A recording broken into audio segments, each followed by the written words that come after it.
Morning dear friends और आप सभी को हमारे उद्धारकर्ता प्रभु यीशु मसीह के नाम से जय मसीह की। आज की मनन में पवित्र बाइबल से उत्पत्ति अध्याय 4 उसके 21 और 22 वचन में लिखा है। और उसके भाई का नाम युबाल था। वह वीणा और बांसुरी आदि बाजों के बजाने की सारी रीति का प्रवर्तक हुआ। और शिल्ला ने भी तुबल के नामक एक पुत्र को जन्म दिया। वह पीतल और लोहे के सब धार वाले हथियार का गढ़ने वाला हुआ।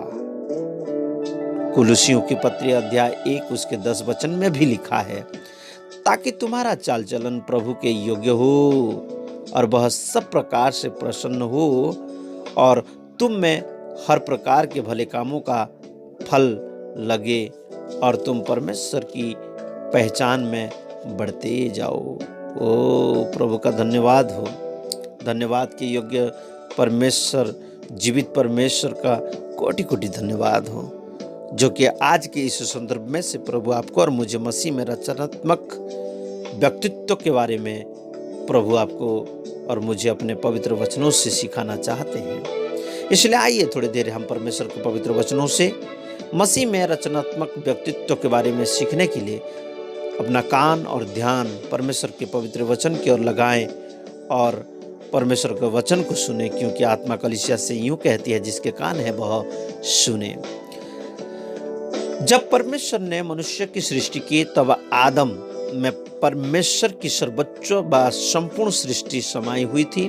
यहाँ तक कि मनुष्य के पतन के बाद भी मानव में से परमेश्वर की रचना अलग नहीं की गई। कैन की वंशावली में से संगीत, औजार, वास्तुकला आदि वस्तुओं का उदय हुआ। उत्पत्ति 4 उसके 21 और 22 वचन में हम इस बात को देखते हैं। यदि पतित मनुष्य में इतनी रचनात्मकता हो सकती है तो आप में और नई सृष्टि में कितनी अधिक परमेश्वर की रचनात्मक शक्ति हो सकती है, आप कल्पना कर सकते हैं। यदि आप परमेश्वर के पास जाएं तो परमेश्वर की संपूर्ण रचनात्मक शक्ति आपके लिए उपलब्ध है। जैसे कि हम देखते हैं पुराने नियम के रचनात्मक संत के बारे में।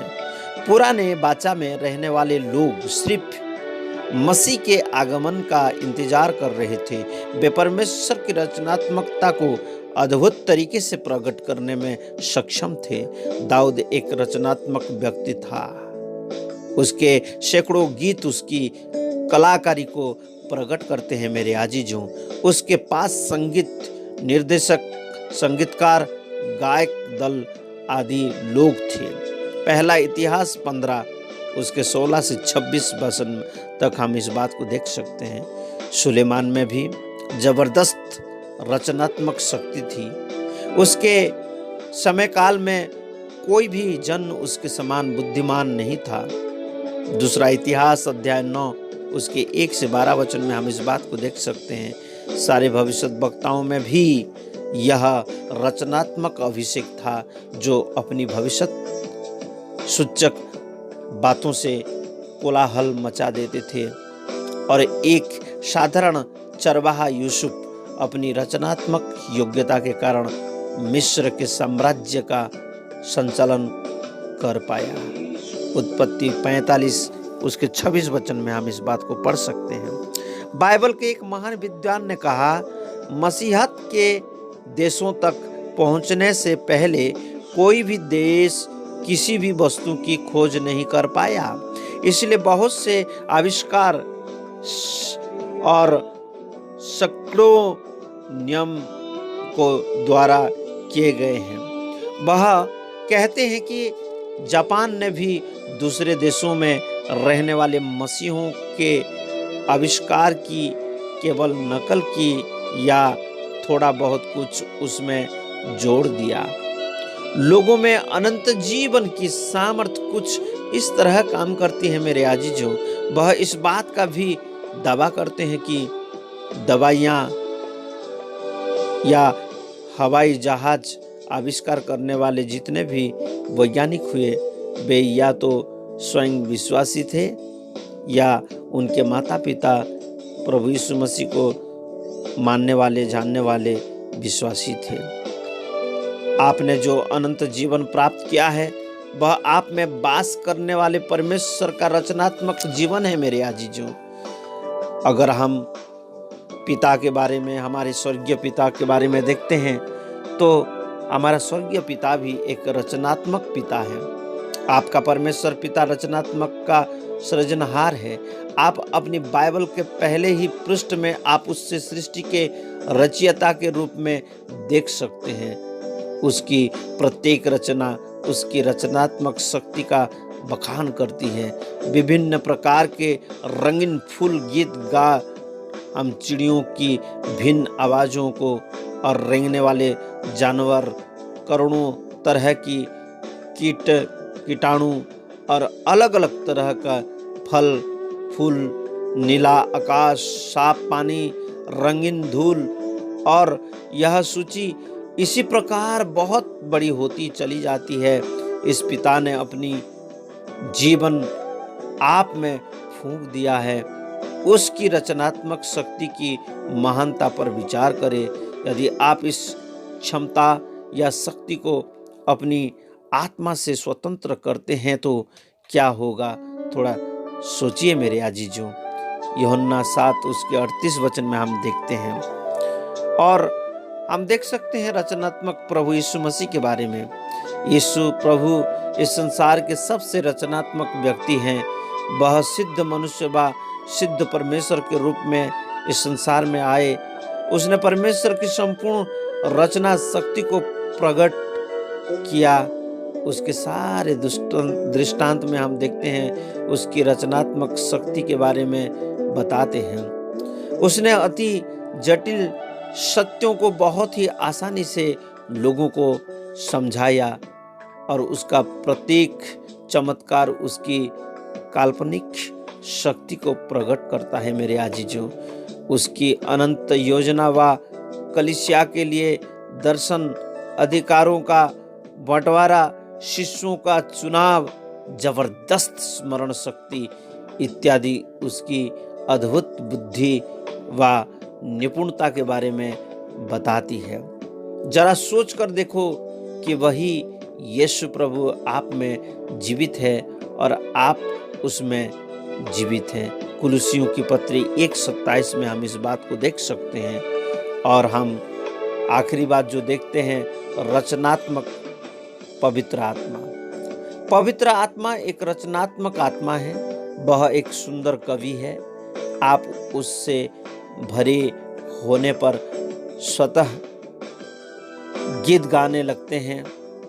इफिसियों की 5:18 और 20 वचन में हम इस बात को पढ़ सकते हैं। वह एक शक्तिशाली प्रवक्ता है मेरे आजीजों।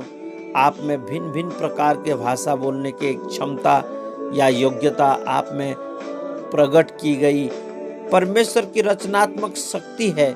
वह आपको अपनी बुद्धि व ज्ञान देता है तथा आपके द्वारा बोलता और बातचीत भी करता है मेरे आजीजों। सारे वरदान उसकी रचनात्मक शक्ति को प्रकट करते हैं। पूर्ण रूप से उसके नियंत्रण में होने पर आप एक चमत्कार करने वाले व्यक्ति बन जाते हैं। उसका विश्वास आपके शब्दों द्वारा बहुत सी बातों की रचना करता है। उसकी बुद्धि आपको आने वाली बातें सिखाती है। यूहन्ना 16:13 वचन में हम इस बात को देखते हैं। उसके वचन लोगों के प्रति भविष्यवाणी करते समय आपके मुंह से निकलते हैं। ये सारी उसकी रचनात्मक योग्यता है मेरे आजीजों, जो आप में प्रकट होती है। हे मेरे प्यारे श्रोताओं, परमेश्वर की सारी रचनात्मक शक्ति आप में विकसित हो रही है। आप उस योग्यता का इस्तेमाल करके इस संसार सर्वोच्च रचनात्मक व्यक्ति आप बन सकते हैं। इस संसार के सर्वोच्च रचनात्मक व्यक्ति आप बन सकते हैं। इसलिए आइए उस जीवित परमेश्वर को धन्यवाद करें जो आप और मुझे मसीह में रचनात्मक व्यक्तित्व को प्रदान करता है। इसलिए थोड़ी देर आंखों को बंद करें, स्वरों को झुकाए और उस जीवित परमेश्वर को धन्य कहते हुए यही प्रार्थना करें हे स्वर्गीय पिता परमेश्वर, हे प्रभु रचनात्मक परमेश्वर, हे प्रभु पवित्र आत्मा, आप भी रचनात्मक पवित्र आत्मा है। प्रभु तेरा धन्यवाद हो कि महिमा की आशा वह जो सुलेमान से भी बढ़कर है मेरे भीतर वास करती है। उसी में सारे ज्ञान व बुद्धि के भंडार तथा परमेश्वर की संपूर्णता पाई जाती है। मसीह में होने के कारण प्रभु मैं और मेरे इन प्यारे भाई बहन जो कि तेरे पवित्र वचन को सुन रहे हैं, हम सभी को आपके पवित्र हाथों हवाले करते हैं, क्योंकि हम मसीह में हैं और मसीह हम में है। इस बात के लिए हम सौभाग्य समझते हैं और प्रभु आपके चरणों में हम समर्पित होते हैं और इस छोटी सी प्रार्थना को उद्धारकर्ता शीघ्र आने वाला प्रभु यीशु मसीह के सामर्थ्य नाम से मांगते हैं पिता, सुनिए और ग्रहण कीजिए प्रभु। आमीन और आमीन। God bless you my dear friends, God bless you, God bless you, God bless you.